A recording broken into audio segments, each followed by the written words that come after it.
maldición de la Cruz Dorada, de G. K. Chesterton.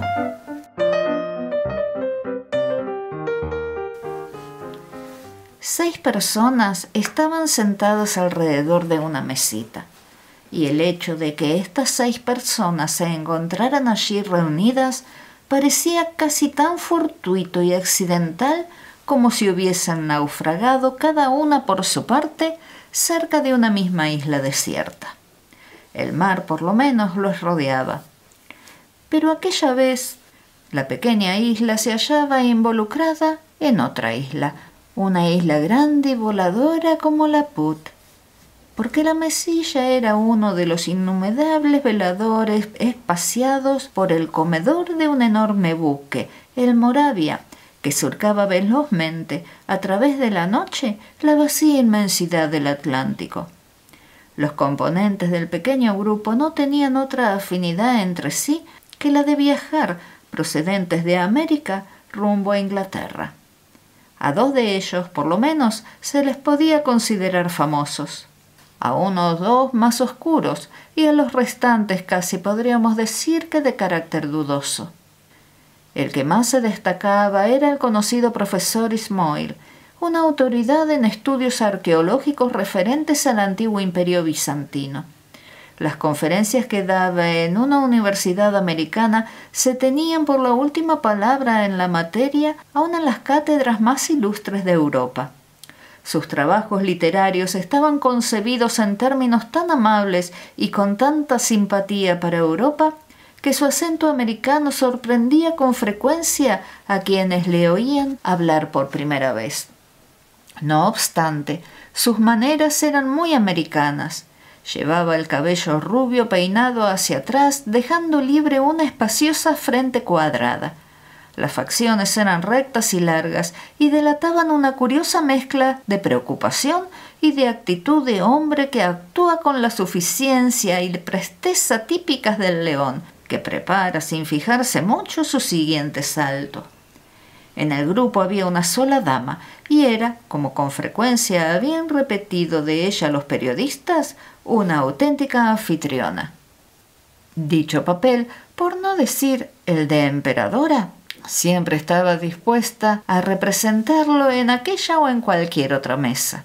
Era Lady Diana Walsh, la célebre Lady, viajera incansable de los trópicos y otros países, pero en su porte a la hora de comer no había nada de masculino ni de áspero.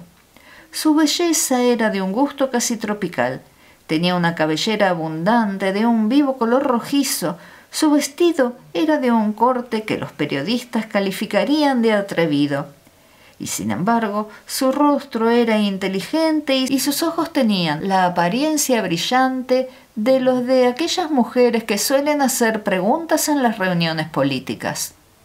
Los restantes personajes parecían sombras ante su esplendorosa presencia, pero observados más de cerca se veía que no eran iguales. Uno de ellos era un joven que estaba apuntado en el registro del barco como Paul T. Tarrant. Se trataba de un tipo americano que con más acierto podríamos llamar el antitipo americano. Estoy seguro de que cada nación posee su antitipo, algo así como una excepción extrema que confirma la regla general. Los americanos respetan el trabajo como los europeos respetan la guerra. Lo han rodeado de un halo de heroísmo y al que retroceda le consideran indigno de llamarse hombre. El antitipo es real, aunque muy raro. Es el señorito, el derrochador de fortunas que encarna pobremente el tipo de malvado en muchas novelas americanas. Paul Tarrant parecía no tener otra cosa que hacer que cambiarse de ropa, por lo menos 6 veces al día, cambiando su americana de exquisito color gris claro por otra de tonos más pálidos o fuertes.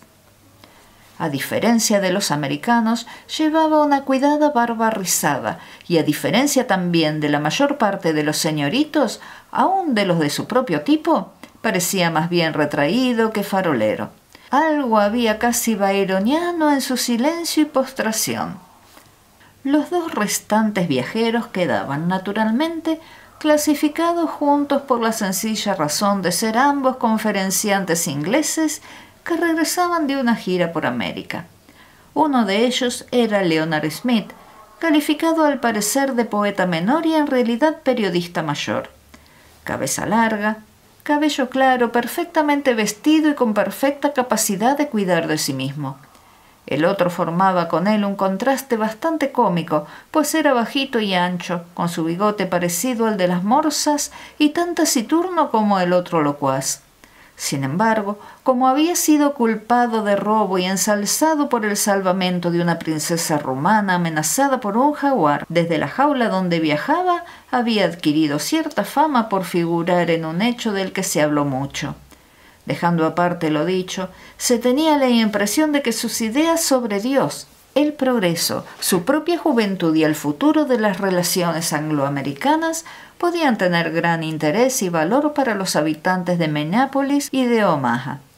El sexto y menos señalado de los personajes del grupo era un sacerdote inglés que viajaba con el nombre de Brown. Atendía a la conversación con un interés respetuoso y se formaba en aquellos momentos la impresión de que algo curioso estaba ocurriendo en ella. «Me parece, profesor, que sus estudios sobre Bizancio», decía Leonard Smith, «prestaría alguna ayuda a la tarea de aclarar la historia de la tumba hallada en la costa sur, creo que cerca de Brighton, ¿no? Aunque Brighton queda muy lejos de Bizancio, claro está. Sin embargo, algo leí sobre que el modo de estar enterrado y embalsamado el cadáver, o lo que sea, se supone que es de origen bizantino». «En realidad los estudios bizantinos tienen que avanzar mucho», contestó el profesor secamente. «Se viene hablando mucho de especialistas, aunque por mi parte he de confesar que la especialización es la cosa más difícil del mundo. En el caso que nos ocupa, por ejemplo, ¿cómo puede un hombre conocer algo de Bizancio mientras no sepa todo lo referente a Roma, que le precede, y al Islam, que le sigue? La mayoría de las artes árabes arrancan de las bizantinas. Por ejemplo, tomen ustedes por caso el álgebra». «No quiero saber nada del álgebra», dijo la señora con decisión. «Jamás lo hice ni pienso hacerlo. Por el contrario, estoy vivamente interesada en los embalsamamientos. Fui con Gatton a la apertura de las tumbas de Babilonia. Desde entonces el tema de las momias, cuerpos embalsamados y cuanto a ellos se refiere me parece muy emocionante. Explíquenos lo que sepa de ellos, por favor». «Gatton era un hombre interesante», contestó el profesor. «Su familia lo era también. A aquel hermano suyo que llegó al Parlamento se le podía considerar como algo más que un político corriente. No llegué a comprender el fascismo hasta que oí su discurso sobre Italia». «De todas maneras, profesor, el objeto de este viaje no es Italia», dijo Lady Diana con insistencia, «y supongo que el objeto del suyo es ir allí donde se ha descubierto esa tumba, Sussex, ¿verdad?» «Sussex es bastante grande para lo que son en general los condados ingleses», comentó el profesor. «Podría uno vagar por él durante largo tiempo, y por cierto, es un país a propósito para hacerlo. Resulta maravilloso ver lo altas que parecen sus pequeñas colinas subido a ellas». Se hizo un silencio absoluto, y entonces Lady Diana murmuró: «Voy a cubierta», lo que efectivamente hizo, seguida por los demás hombres, pero el profesor hizo ademán de quedarse y el sacerdote bajito fue el último en hacerlo, pues se entretuvo en doblar cuidadosamente su servilleta. Cuando estuvieron solos, el profesor preguntó a su compañero: «¿Qué impresión ha sacado usted del tema de que hablábamos?» «Ah», dijo el padre Brown sonriendo, «ya que usted me lo pregunta, debo confesar que hay algo en todo ello que me divierte bastante. Podré estar equivocado, pero me ha dado la impresión de que los que estaban con nosotros han intentado por 3 veces hacerle hablar del cuerpo embalsamado hallado en Sussex y que usted, por su parte, ha desviado con mucha cortesía la conversación para hablar primero del álgebra, después de los fascistas y por último del paisaje de Downs. Resumiendo, pues», dijo el profesor, «usted pensó que estaba dispuesto a hablar sobre cualquier tema menos sobre ese. Pues está usted en lo cierto». El profesor dejó de hablar y estuvo mirando al mantel. Luego reanudó su charla con un impulso rápido que sugería el salto de un león.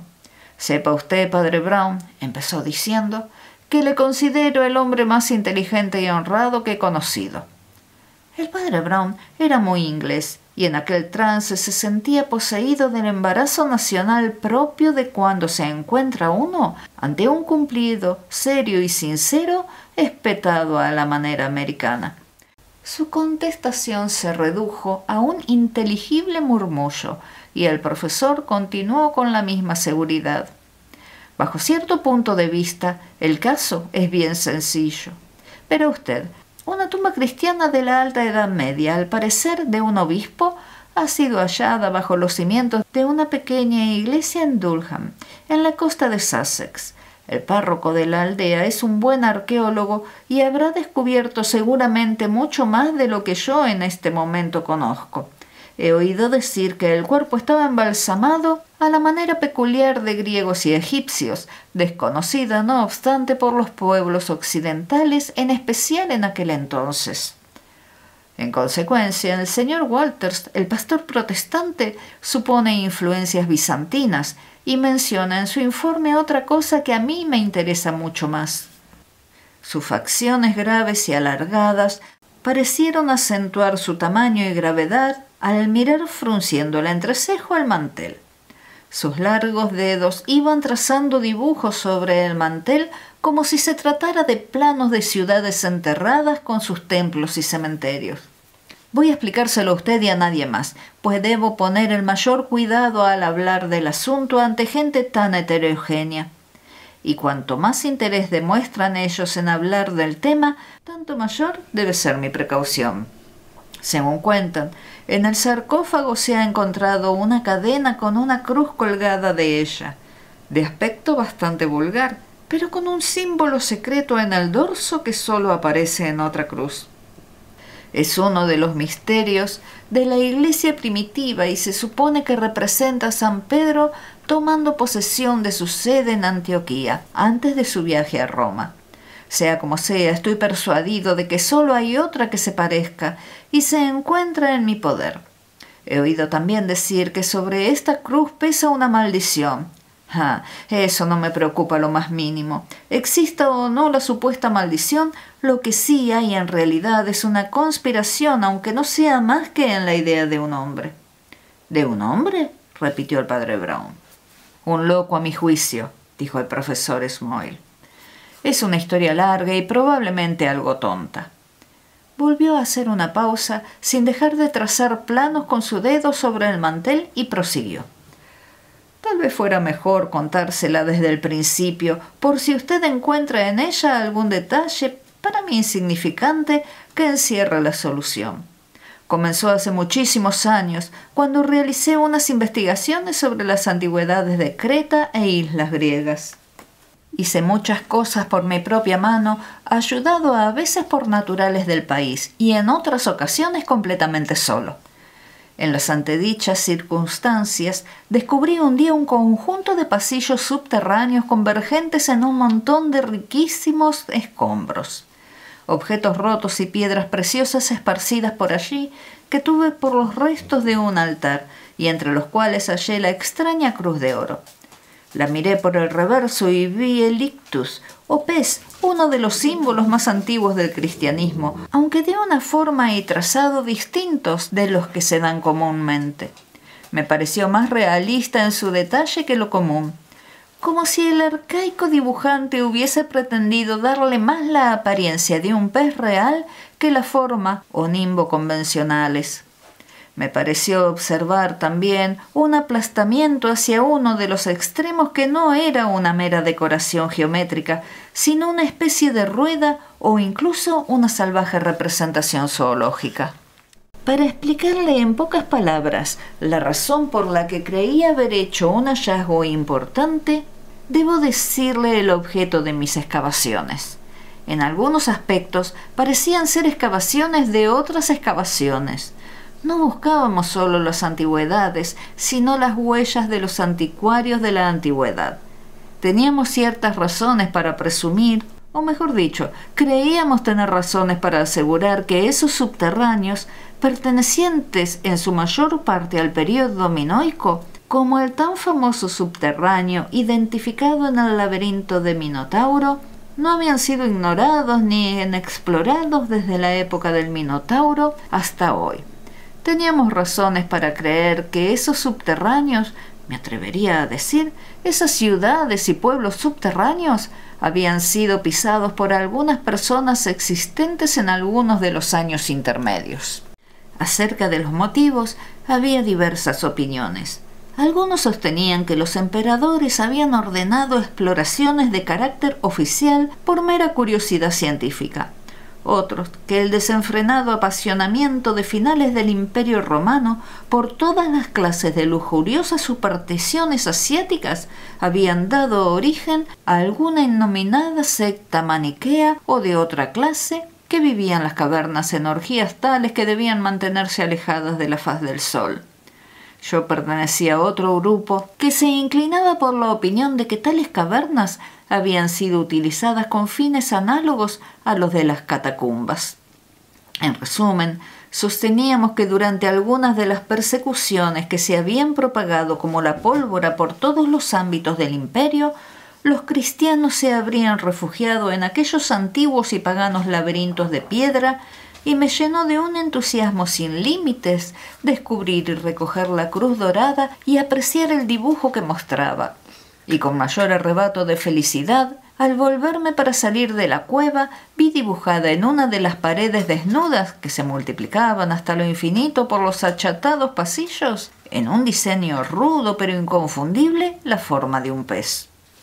Algo de su diseño hacía pensar en un pez u otro organismo rudimentario fijado para siempre en un mar de hielo. No podía analizar aquel parecido sin conexión alguna, por otra parte, con un simple dibujo trazado sobre la piedra, hasta que me di cuenta de que iba repitiéndome en mi subconsciente que los primeros cristianos debían parecerse mucho a los peces, mudos habitantes de un mundo caído en tinieblas y silencio, relegado muy por debajo de los pies de los hombres y moviéndose en la oscuridad y las sombras de un mundo sin ruidos. Todo el que haya caminado por pasillos de piedra experimenta la sensación de que le siguen pasos de fantasmas. El eco precede algunas veces y sigue otras, de forma que para el que está solo llega a hacerse imposible creer en su soledad. Me había acostumbrado ya a los efectos producidos por el eco y no me perturbaban lo más mínimo hasta el momento que vi el dibujo simbólico sobre la pared de piedra. Me paré y al mismo tiempo pareció que lo hacía mi corazón, pues sabía que mis pies estaban parados y por el contrario el eco persistía. Empecé a correr y me pareció que los pasos invisibles corrían también, aunque no con aquella precisión absoluta que entraña la reproducción idéntica del sonido. Me detuve y los pasos hicieron lo propio. Con todo, podría haber jurado que lo habían hecho con algún retraso. Di un grito y obtuve idéntica respuesta, pero no de mi voz. Procedía del recodo de una roca situada ante mí, y en mi desenfrenada carrera comprobé que se encontraba siempre a una distancia constante, y a esta distancia se paraba y reposaba. El reducido ámbito que iluminaba mi linterna de bolsillo estaba siempre vacío, como una habitación sin nadie.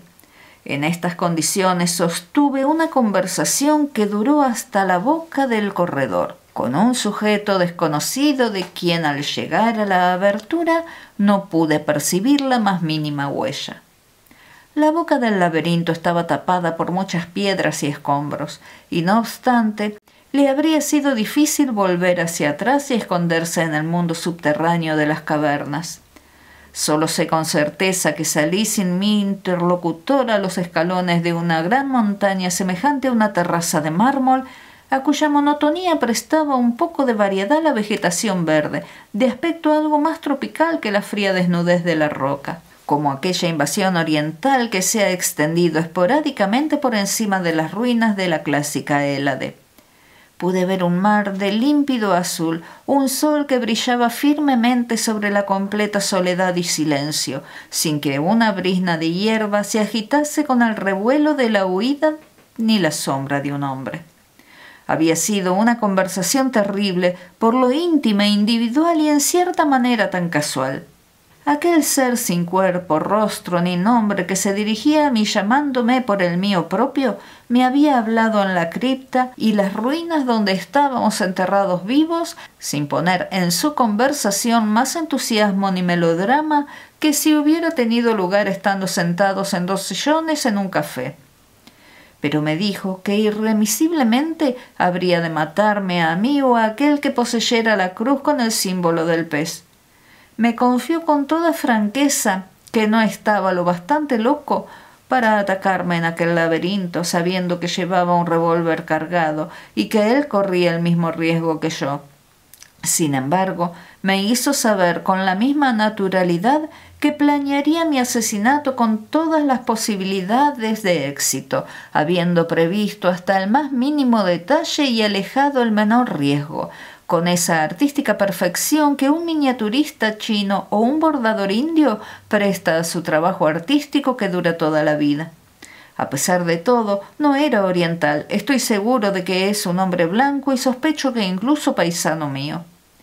Desde entonces he ido recibiendo señales y curiosas notas anónimas que me han acabado de convencer que si aquel hombre no es maníaco, es por lo menos un monomaníaco. Me comunica de esta manera tan desenfadada que los preparativos para mi muerte y entierro están llevándose a cabo satisfactoriamente y que de la única manera que yo puedo impedir que terminen con éxito es dándole las reliquias que poseo, la cruz que hallé en la cueva. Me parece que está desprovisto de todo sentimiento religioso o fanático sobre la cruz en cuestión. Parece dominarle la sola pasión de coleccionar curiosidades. Esta es una de las razones que corrobora mi idea de que es un occidental y no un oriental. Pero esta cruz parece haberlo enloquecido por completo. Por fin ha llegado hasta mí este informe, aún sin comprobar, sobre la existencia de un doble de la reliquia descubierto junto a un cadáver embalsamado de una tumba de Sussex. Si se había mostrado interesado antes, esta noticia debió de convertirlo en un poseso de los 7 diablos. Que hubiera una cruz y perteneciera a otro hombre era ya bastante malo, pero que hubiera 2 y ninguna fuera suya llegó a ser para él una tortura insoportable. Sus malvadas esquelas empezaron a caer con rapidez y multitud como un aguacero de saetas improvisadas, y cada una de ellas anunciaba en tono apremiante que la muerte me alcanzaría en el preciso instante en que alargara mi indigna mano hacia la cruz que estaba en la tumba. «Nunca me conocerá usted», escribía el sujeto. «Nunca pronunciará mi nombre, no verá mi rostro, morirá y no sabrá quién lo ha matado. Puedo estar en la forma de cualquiera de los que le rodean, en la que menos sospecha». Por tales amenazas, deduzco que es muy probable que vaya siguiendo mi sombra en este viaje e intente robar la reliquia o hacerme algún daño. Nunca he visto a ese hombre. Puede ser uno de los que he saludado de un tiempo a esta parte. Razonando lógicamente, puede ser alguno de los camareros que sirven nuestra mesa, o puede ser alguno de los pasajeros que comen con nosotros. «¿Puede ser yo?», interrumpió el padre Brown alegremente olvidando la corrección gramatical. «U otra persona cualquiera», repuso Small con seriedad. «Eso es lo que yo quería decirle ahora mismo, pero usted es el único hombre de quien no sospecho». El padre Brown se quedó algo turbado y, sin embargo, reponiéndose, dijo con una sonrisa: «Pues aunque parezca raro, no lo soy. Lo que hemos de estudiar es la manera de echarle la mano si realmente está aquí antes de que se haga desagradable». «Yo creo que nos queda una posibilidad de dar con él», observó el profesor con cierta sequedad. «Cuando lleguemos a Southampton, tomaré un coche y, costeando, me dirigiré enseguida al lugar. Me gustaría mucho que me acompañara. Seguro que el pequeño grupo con quien nos reunimos se dispersará al tocar tierra. Si volvemos a encontrar a alguno de ellos en el pequeño patio de la iglesia de Sussex, sabremos que él es mi enemigo». El programa trazado por el profesor se llevó a cabo con una puntual escrupulosidad, por lo menos hasta el momento de llegar al coche y su ocupante extra en la forma de padre Brown. Siguieron la carretera que bordeaba la costa, teniendo a un lado el mar y al otro las montañas de Hampshire y Sussex. sin que sus ojos pudieran ver sombra alguna perseguidora. Al aproximarse al pueblecito de Durham, cruzó su camino un hombre que habría podido tener conexión con el asunto. Se trataba de un periodista que acababa de visitar la iglesia, atendido cortésmente por el pastor en los lugares recién explorados, pero sus observaciones y juicios parecieron los de un periodista vulgar. De todas maneras, el profesor Smoll, quizá un poco preocupado, no podía apartar la idea de que ese sujeto tenía el aspecto un poco extraño y descorazonado. Era alto y desgarbado, de nariz aguileña, ojos hundidos y unos bigotes que caían con languidez. Parecía estar animado tan solo por la emoción de lo que acababa de ver.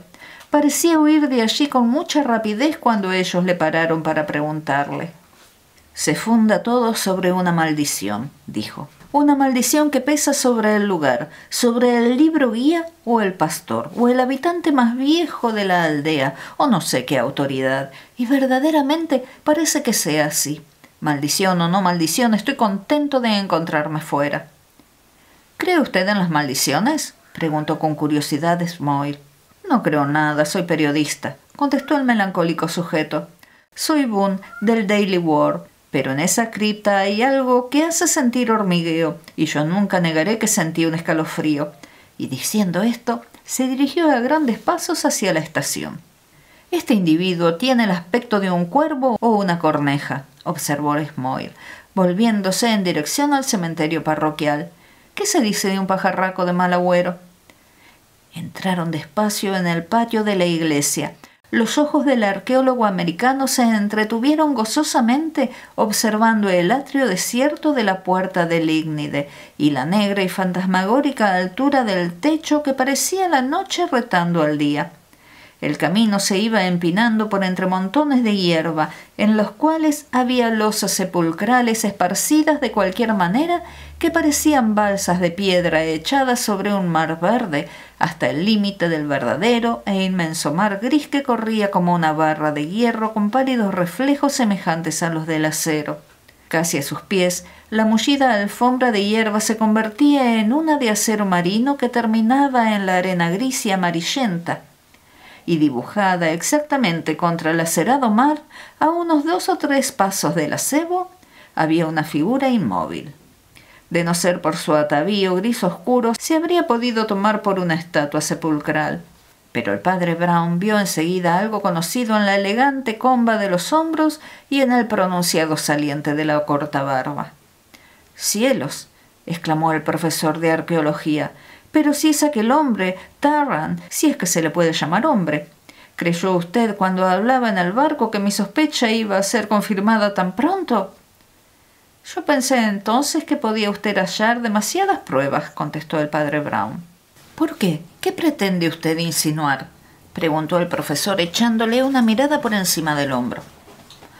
«Quiero decir», contestó el otro con calma, «que me pareció haber oído voces detrás de aquel eco. Me parece que el señor Tarrant no está tan solo como su posición sugiere. Me atrevería incluso a afirmar que no está en realidad tan solitario como él mismo quería aparecer». Al volverse Tarrant, despacio y con su pose afectada, la exactitud de los supuestos del padre Brown se confirmó. Otra voz dura y chillona, pero inconfundiblemente femenina, estaba diciendo con socarronería: «¿Y cómo iba yo a saber que estaría él aquí?». Al profesor Smoll no le cupo la menor duda de que esta alegre observación no se refería a su persona. Así es que se vio obligado a aceptar por fuerza, con algún embarazo, que había aún allí otra persona. Al salir, Lady Diana Walsh, radiante y decidida, advirtió con enfado que iba seguida de su sombra viviente. La silueta fina y vivaracha de Leonard Smith, aquel insinuante hombre de letras, apareció al poco de haberlo hecho la otra rutilante figura, sonriendo, con la cabeza inclinada a un lado como un perro. «Caramba», refunfuñó Smoll, «pero si están todos aquí, o casi todos. Falta solo aquel hombrecito cómico de bigotes morunos». El profesor oyó al padre Brown reír por lo bajo a su lado, y verdaderamente su situación iba haciéndose algo más cómoda. Parecía capaz de enloquecer a cualquiera y convertirse en sus propias narices en una jugarreta de teatro, pues a medida que iba emitiendo el profesor sus juicios, parecía que alguien replicaba a sus palabras con la más cómica contrariedad. La cabeza redonda, con la grotesca media luna negra por bigote, había asomado súbita e inesperadamente de una fosa. Momentos después se convencieron de que la fosa era grande y que conducía por una escalera hasta las entrañas de la tierra. Era en realidad la entrada de lo que deseaban visitar. El hombrecito fue el primero a entrar con la entrada y empezaba a bajar uno o dos de los peldaños cuando sacó la cabeza para llamar a su compañero. Parecía un sepulcro cómico de una parodia de Hamlet, dijo un poco por lo bajo, detrás de sus espesos bigotes. «Está ahí». Todo el grupo tuvo de pronto la impresión de que, aunque se habían sentado con él a la misma mesa, no habían oído nunca su voz, y aunque suponían que era un conferenciante inglés, hablaba con un misterioso acento extranjero. «Verá usted, querido profesor», gritó Lady Diana con un arrebato de alegría. «No estábamos dispuestos a perdernos su momia bizantina. No podía vivir sin ella y estoy segura de que a estos señores les sucedió igual. Ahora nos tiene que explicar todo lo que sepa». «Pues no es mucho», dijo el profesor con gravedad, por no decir con sequedad. «En algunos puntos no sé todavía de qué se trata en absoluto. En realidad me parece muy extraño que nos hayamos vuelto a reunir tan pronto. Pero parece que el afán de instruirse de hoy día no tiene límites. Ahora bien, si hemos de visitar el lugar todos a un tiempo, propongo que lo hagamos de una manera responsable y, si me lo permiten ustedes, bajo alguien de responsabilidad. Hemos de notificarlo a quien está encargado de las excavaciones. Probablemente entonces deberemos, por lo menos, firmar en el libro de registro». Algo parecido a un altercado sin palabras tuvo lugar entre la impaciencia de la lady y las sospechas del arqueólogo. Pero la insistencia de este último en defensa de los derechos del párroco y de la policía local acabó por vencer. El hombrecillo de los bigotes salió con desgana de la tumba y se conformó con descender menos impetuosamente. Gracias a Dios, el propio sacerdote apareció en escena, un señor de aspecto agraciado y cabello gris, con la cabeza ligeramente inclinada, ademán que parecía acentuar sus lentes de doble cristal, y mientras establecía una cordial relación con el profesor, por ser aficionado a las antigüedades al igual que él, parecía no conceder a los demás del heterogéneo grupo ningún sentimiento más hostil que el de divertirse con ellos. «Espero que ninguno de ustedes sea supersticioso», dijo riendo. «Creo que tengo que decirles para empezar que se supone que hay toda clase de agüeros y maldiciones suspendidos sobre nuestras cabezas por querer investigar sobre el asunto. Recientemente he descifrado una inscripción latina hallada a la entrada de la capilla y parece que por lo menos hay 3 maldiciones. Una por entrar en la cámara sellada, otra por abrir el sarcófago y otra, y más terrible, por tocar la reliquia dorada que se descubrió dentro. Me he hecho acreedora a las 2 primeras maldiciones», añadió sonriendo. «Y me temo que ustedes incurran en lo mismo, si pretenden ver algo. Según la historia, tales maldiciones actúan con lentitud en largos periodos de tiempo y en ocasiones muy distantes. No sé si esto resultará un consuelo para ustedes». Y el reverendo señor Walters sonrió de nuevo a su manera benévola y sin entusiasmo. «Historia», respondió el profesor Smoyle. «¿Y qué historia es esa?» «Es una historia bastante larga, con sus variantes, como la mayor parte de las leyendas locales», contestó el pastor. «Pero es sin duda alguna coetánea de la tumba, y su sentido se resume en la inscripción que más o menos viene a ser así: Guy Gaisor, señor del castillo y tierra de Dulham, a principios del siglo XIII, se había encaprichado de un magnífico corcel negro, propiedad de un legado de Génova. Dicho legado no quería vender el caballo, sino por un elevadísimo precio. Guy, impelido por el afán de lucro, llegó hasta el crimen de saquear el recinto sagrado y, según otras versiones, hasta asesinar al obispo, residente entonces en su territorio. Fuera como fuera, el obispo pudo proferir una maldición que pesa sobre el que, arrancándola de su lugar en la tumba, posea la cruz de oro, o sobre el que, vuelta la cruz a su lugar, hiciera lo posible por arrancarla. El señor feudal obtuvo el dinero para adquirir el caballo vendiendo la reliquia de oro a un platero del lugar, pero el primer día que montó el animal se encabritó, lo arrojó ante el portal de la iglesia y lo desnucó.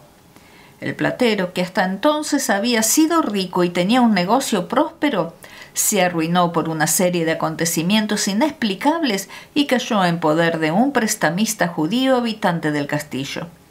El infortunado platero, cuya única perspectiva era la de morir de hambre, se colgó de un manzano. La cruz dorada, con sus restantes bienes, su casa, tienda y herramientas, hacía tiempo que habían pasado al prestamista. El hijo y heredero del señor feudal, sorprendido por la maldición de que se había hecho acreedor su blasfemo antepasado, se convirtió en una persona devota y, encerrado en el austero y rígido espíritu de su época, se creyó en el deber de perseguir toda herejía e incredulidad entre sus vasallos. De esta manera, el judío, que hasta entonces había sido cínicamente tolerado por su padre, fue despiadadamente quemado por orden del hijo, con lo que, tocándole a él sufrir las consecuencias de la posesión de la cruz y conocedor de los ejemplos citados, la devolvió a la tumba del obispo. Desde aquella ocasión, ningún ojo la ha visto y ninguna mano de hombre la ha tocado. Lady Diana Wallis se emocionó mucho más de lo que se podía haber esperado. Me da escalofríos pensar que vamos a ser los primeros en pisar el lugar después del párroco. El explorador de grandes dotes y de mal acento inglés no descendió al fin por su escalera favorita, que sólo habían usado algunos de los trabajadores durante la excavación, pues el sacerdote les condujo a una entrada mayor y más apropiada, a unos 100 metros de allí, de la que acababa de salir después de hacer unas investigaciones subterráneas. El descenso a la misma se efectuaba por una pendiente bastante suave, sin otro inconveniente que la oscuridad, que aumentaba a cada paso. Pronto anduvieron en fila india por un túnel negro como un pozo y tuvieron que esperar algunos instantes para ver una luz entre ellos. En una ocasión, durante su silenciosa marcha, se dejó oír un ruido como el de alguien que contiene la respiración, pero era imposible decir quién fue. Más tarde se oyó un juramento como una sombría explosión proferido en lengua desconocida. Llegaron a una cámara circular, semejante a una basílica, limitada por arcos de herradura. La capilla había sido construida antes de que la primera arcada ojival del gótico perforara nuestra civilización como una lanza. Un destello verdoso entre dos columnas señalaba el lugar del otro camino que llevaba al mundo. Daba la impresión de que se hallaba uno en el fondo del mar, sensación corroborada por una o dos semblanzas accidentales o posiblemente imaginadas, pues el dibujo normando de los colmillos de perro seguía levemente el contorno de los arcos, sugiriendo las bocas de monstruosos tiburones. En el centro, la oscura masa de la tumba, con su tapa de piedra levantada, podía haberse tomado por las fauces de alguno de aquellos leviatanes. No sé si por creerlo más adecuado o por falta de material moderno, el clérigo arqueólogo había dispuesto la iluminación de la capilla con 4 grandes velas, dispuestas en candelabros de madera sobre el suelo. Una de estas ardía cuando entraron, esparciendo una tenue luz sobre los impresionantes motivos arquitectónicos. Cuando todos se reunieron, el clérigo encendió las 3 velas restantes y el aspecto e interior del gran sarcófago se hizo más visible. Todas las miradas se dirigieron primero al rostro del muerto, conservado con la expresión de un viviente, durante todos esos siglos por algún procedimiento secreto traído de Oriente, heredado de la antigüedad pagana y desconocido en los sencillos cementerios de nuestra isla. El profesor apenas pudo sofocar una exclamación de sorpresa, pues aunque la cara era pálida como una máscara de cera, parecía la de un hombre durmiendo que acabase de cerrar los ojos. La cara era de tipo ascético, con los huesos salientes, Iba vestido con una capa pluvial de oro y llevaba magníficos atavíos. En la base del cuello, en el extremo de una corta cadena dorada, estaba la famosa cruz de oro. El sarcófago había sido abierto, retirado la tapa por parte de la cabeza y manteniéndola en alto por medio de 2 gruesas vigas de madera ancladas sobre las esquinas del sarcófago. Por lo tanto, la parte de los pies era poco visible, pero la luz de la vela daba de lleno sobre el rostro, y en contraste con su color marfileño, la cruz de oro parecía brillar como el fuego. Desde que el profesor Smoil había oído la historia de la maldición contada por el pastor, su rostro estaba surcado por una arruga pensativa o posiblemente de preocupación. Pero la intuición femenina, no desprovista de algunos toques de histeria, supo comprender el significado de su cavilosidad mejor que ninguno de los hombres que le rodeaban. El silencio de aquella cueva iluminada por vela fue turbado por un grito que lanzó Lady Diana. «No lo toque, hágame caso». El hombre, sin embargo, ya había iniciado uno de sus movimientos felinos hacia el cuerpo. Al momento, los demás comenzaron a echarse unos hacia adelante y otros hacia atrás, pero todos con el mismo sentimiento de horror, como si el cielo se desplomara. Cuando el profesor puso su mano en la cruz de oro, los soportes de madera que cedían un poco bajo la presión de la losa de piedra parecieron saltar y enderezarse. El reborde de la piedra se escurrió de los soportes y todas las almas y estómagos de los circundantes se sintieron llenos de una sensación desoladora, como si sobreviniera una catástrofe, como si todos hubieran sido lanzados al vacío. Smoil había retirado con rapidez su cabeza, pero no a tiempo, y yacía desmayado junto al sarcófago, en medio de una mancha de sangre roja que emanaba de su cráneo o de la envoltura del mismo. Y la vieja tumba de madera estaba cerrada como lo había estado por espacio de siglos. Solo que ahora 2 o 3 astillas sobresalían de la tapa, sugiriendo la horrible imagen de unos huesos triturados por un ogro. El leviatán había cerrado sus fauces de piedra. Lady Diana seguía contemplando con ojos animados por un brillo eléctrico como los de un lunático. Su cabello rojizo parecía escarlata, en contraste con la palidez de su cara, verdosa a la media luz. Smith continuaba mirándola con un no sé qué de canino en la postura de su cabeza, aire que era ahora el de un perro que contempla la desgracia de su amo y que solo puede participar parcialmente en ella. Tarrant y el extranjero se habían mantenido en sus malhumoradas y consabidas actitudes, pero sus rostros estaban blancos como la cal. El párroco parecía haberse desvanecido y el padre Brown se arrodillaba al lado del profesor, intentando hacerse cargo de su estado. Ante la expectación general, el byroniano Aragán, Paul Tarrant, se adelantó para ayudarlo. «Sería mejor subirle al aire libre», dijo. «Me parece que le queda una remota posibilidad de salvarse». «No está muerto», dijo el padre Brown en voz baja, «pero me parece que es grave. Por casualidad, ¿usted es médico?» «No, pero he tenido que aprender muchas cosas en el transcurso de mi vida», contestó el otro. «Sin embargo, no se preocupe por mí ahora. Estoy seguro de que mi verdadera profesión le sorprendería». «No lo creo», replicó el padre Brown con una leve sonrisa. «Me lo imaginé hacia la mitad del viaje. Usted es un detective que vigila a alguien. Pero la cruz está ahora fuera del alcance de los ladrones». Mientras hablaban, Tarrant recogió con energía y destreza el cuerpo frágil del caído y se lo llevó hacia la salida. Por encima del hombro contestó: «Sí, realmente la cruz está a salvo». «¿Quiere usted decir que nadie más lo está?», dijo el padre Brown. «¿Piensa también en la maldición?». El padre Brown estuvo sumido durante las 2 horas siguientes en una perplejidad enojosa producida por algo ajeno al trágico accidente. Ayudó a transportar a la víctima hasta el pequeño mesón que había frente a la iglesia. Cambió impresiones con el médico, que calificó la herida de grave y peligrosa, aunque no fatalmente irremediable, y llevó la noticia al pequeño grupo de viajeros que se congregaron alrededor de la mesa en el salón de la fonda. Por donde iba, llevaba consigo la sombra de preocupación, que parecía oscurecerse más cuanto más profundamente pensaba. El misterio central se le hacía cada vez más y más misterioso. a medida que los misterios que le envolvían se iban aclarando en su mente. Es verdad que conocía perfectamente ahora la personalidad de los componentes del variado grupo.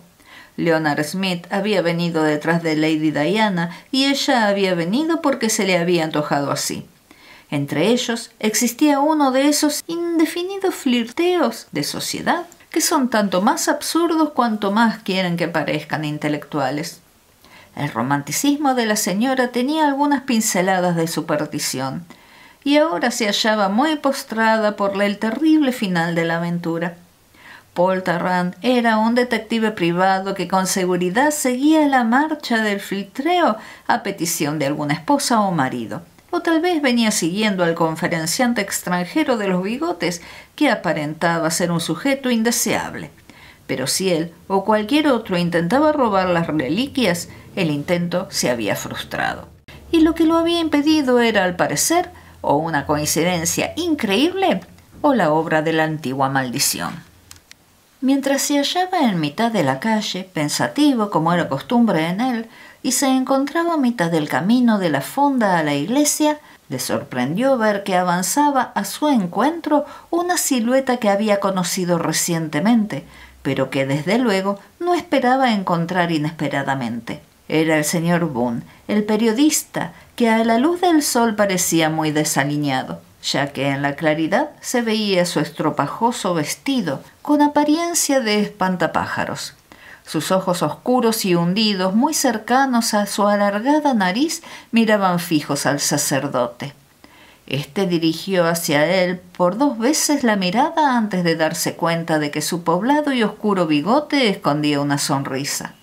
«Creí que se marchaba», dijo el padre Brown con un poco de rudeza. «Pensé que se había marchado usted en el tren que salió de aquí hace 2 horas». «Pues ya ve que no fue así», contestó Boone. «¿Y por qué ha vuelto usted?», preguntó el sacerdote casi con severidad. «Este no es un pequeño paraíso rural que un periodista pueda dejar de cualquier manera», contestó el otro.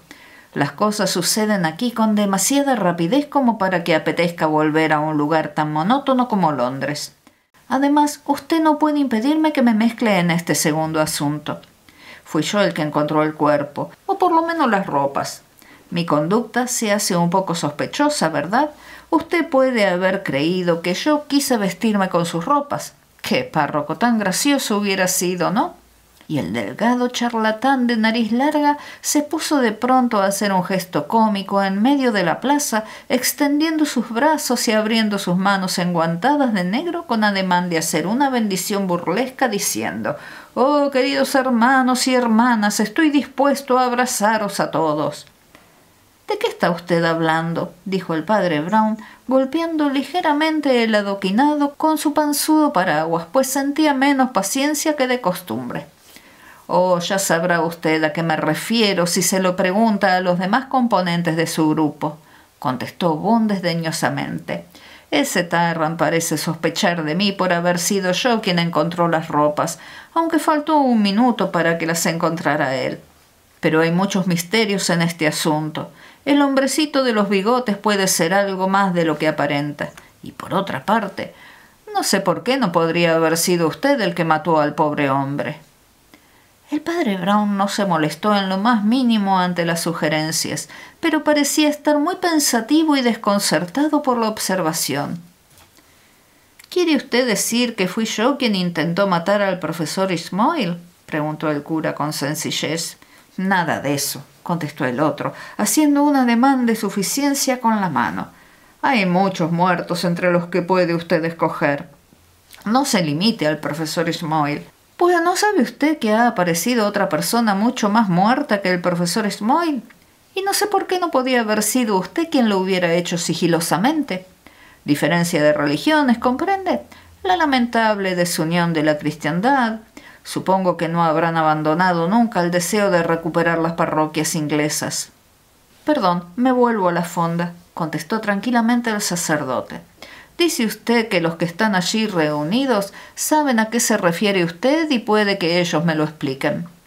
Cuando el padre Brown supo esta nueva calamidad, sus preocupaciones dejaron momentáneamente de perseguirlo, y al pisar el saloncito donde estaban los demás reunidos, la palidez de sus rostros le dijo que les afectaba algo más reciente que lo ocurrido en la tumba. Al entrar, oyó que Leonard Smith decía: «¿Cómo acabará todo esto?». «Yo le digo que no va a terminar», repitió Lady Diana mirando al vacío con ojos vidriosos.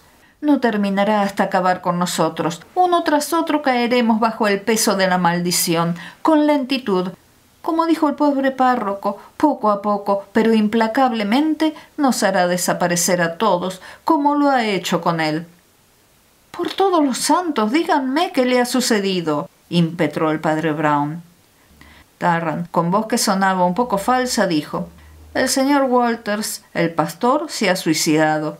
Supongo que fue la sorpresa lo que le sacó de quicio y me parece que no hay lugar a dudas. Acabamos de encontrar sus hábitos y sombrero negro sobre una roca que se adentra en el mar. Parece ser que se ha arrojado a él. Cuando le miré creí que estaba algo trastornado. Deberíamos haberle prestado algo más de atención, pero había que atender tantas cosas». «No podrían haberlo remediado», dijo la señora. «¿No ve usted que todo esto es efecto de la maldición de una manera terrible?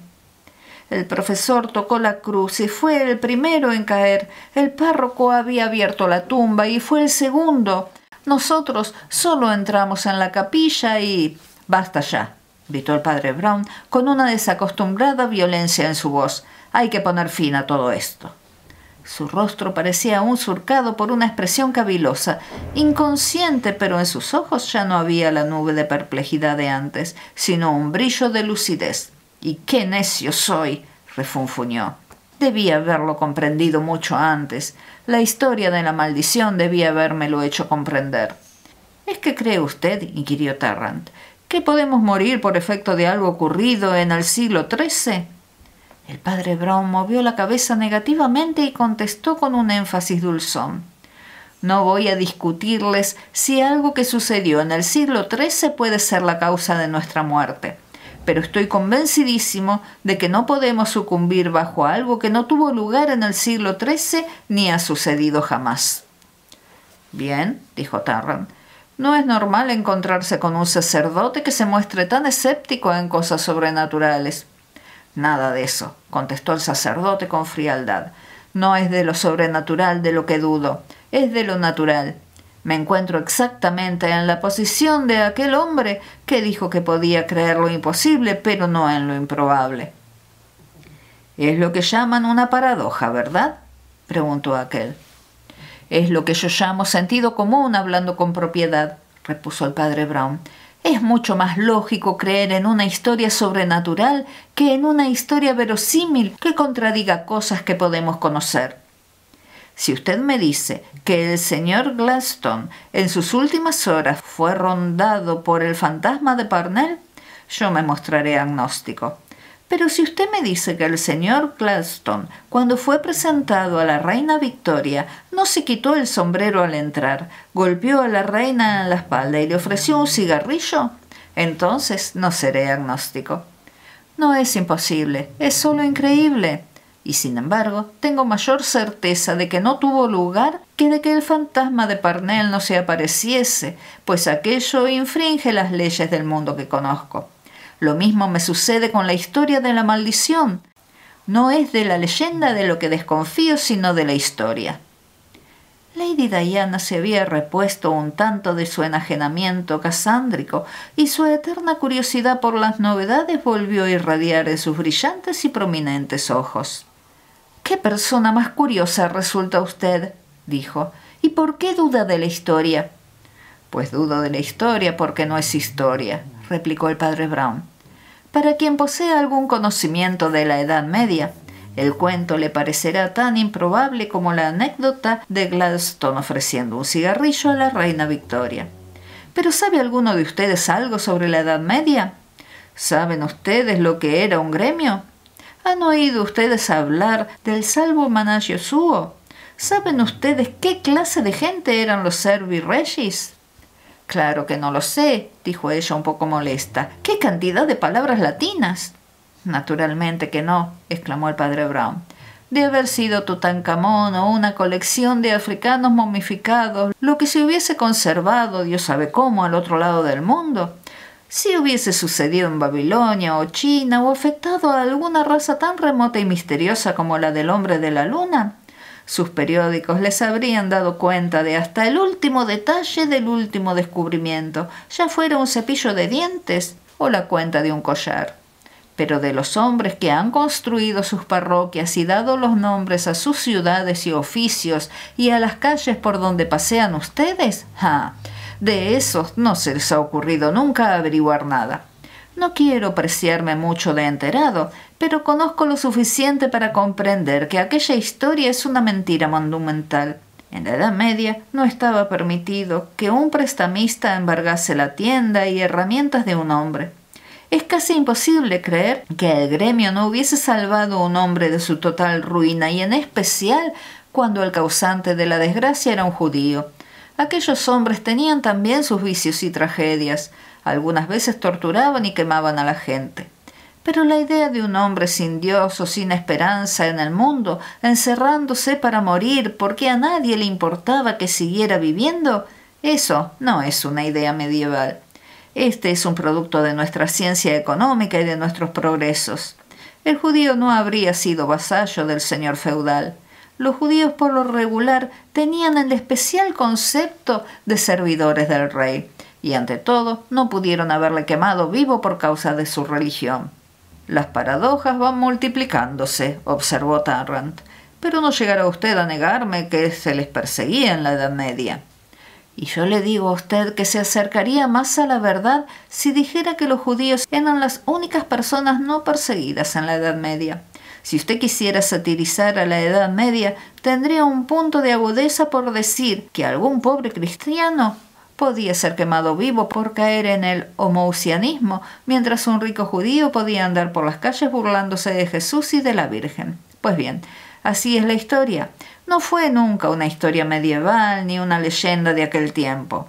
Ha sido urdida por alguien de mentalidad formada en periódicos y novelas y probablemente fabricada sobre la marcha. La concurrencia se quedó asombrada por la digresión histórica y se mostró un tanto sorprendida de que el sacerdote le concediese tanta importancia y le diera un lugar preeminente en la solución del problema. Sin embargo, Tarrant, cuya profesión era precisamente la de sacar consecuencias prácticas de las cosas, por muy enredadas que estuviesen, se puso alerta.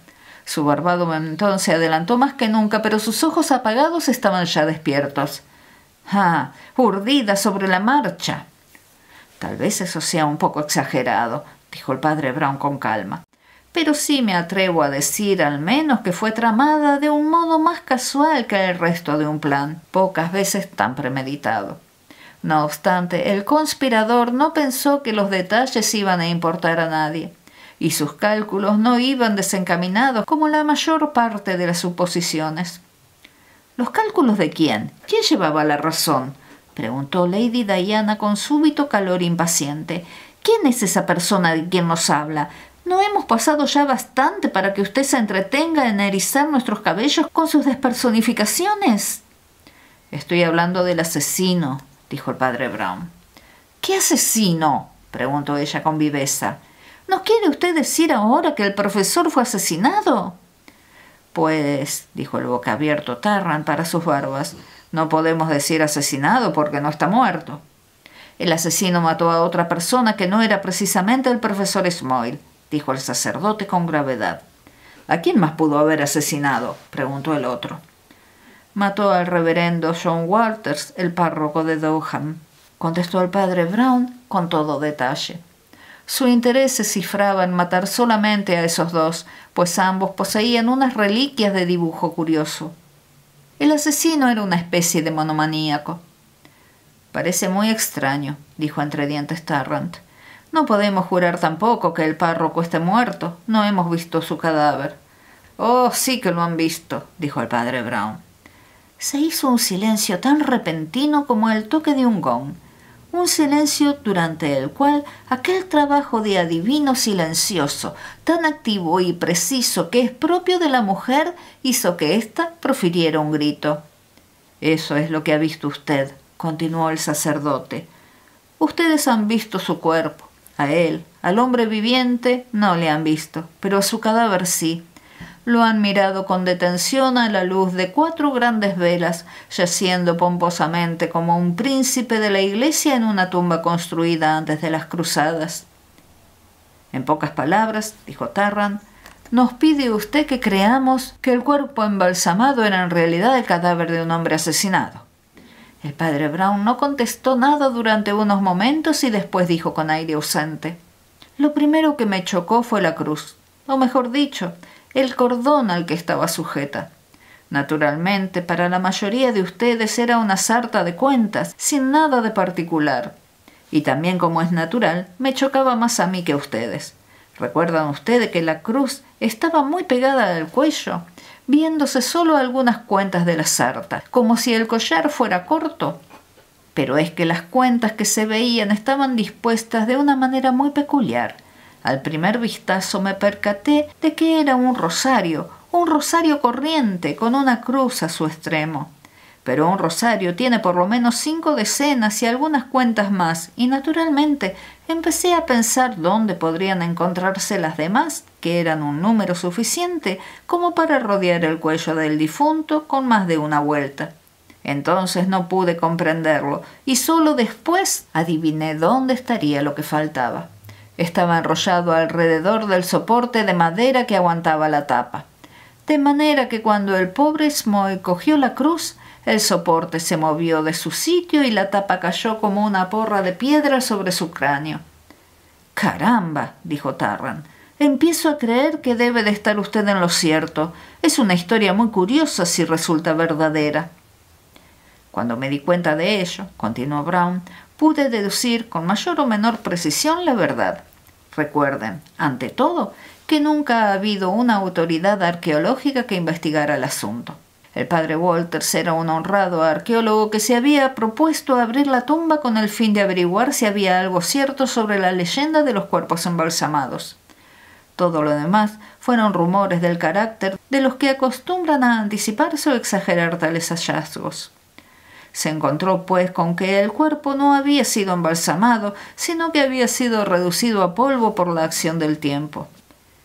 «Ah», dijo Lady Diana conteniendo la respiración, «ya sé lo que quiere usted decirnos. Usted da a entender que nos hemos encontrado con el asesino y le hemos dejado que nos embauque con su leyenda romántica para dejarle al fin escapar impunemente, abandonando su disfraz clerical sobre una roca», acabó el padre Brown.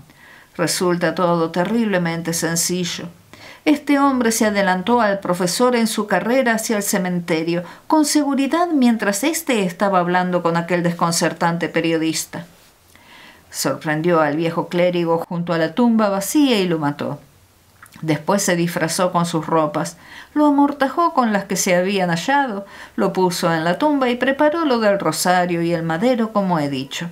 Una vez preparada la trampa para su segundo enemigo, salió a la luz del sol y nos saludó con una afectuosa acogida, como corresponde a un clérigo rural». «Se arriesgó mucho», interrumpió Tarrant, «pues alguien podía conocer a Walters de vista». «Estoy seguro de que estaba medio loco», dijo Brown, «y no me negaré a usted que valía la pena arriesgarse, pues le ha salido bien después de todo». «Verdaderamente es preciso admitir que tuvo suerte», gruñó Tarrant. «¿Y quién diablos era?» «Como usted dice, ha tenido mucha suerte», contestó el padre Brown, «y no solo en lo hablado, pues nunca llegaremos a saber su nombre». Frunció el ceño mirando detenidamente a la mesa y prosiguió luego: «Ese sujeto ha estado rondando y amenazando al profesor durante varios años, pero ha tenido mucha reserva en guardarse su nombre y ha continuado haciéndolo en esta ocasión. Pero si el desgraciado Smoy se repone como pienso, hay muchas probabilidades de que oigan ustedes bastante cosas más». «¿Qué puede hacer el profesor Smoy?», preguntó Lady Diana. «Yo creo que lo primero que debería hacer», dijo Tarrant, es encargar a unos detectives que sigan la pista de este diablo asesino, como perro tras la presa. Me gustaría emprenderla yo mismo. Pues yo, dijo el padre Brown sonriendo de pronto a continuación de su arrobamiento ceñudo, sé muy bien lo que debería hacer. ¿Y qué es?, preguntó Lady Diana atentamente. Debería pedirle perdón a ustedes, dijo el padre Brown.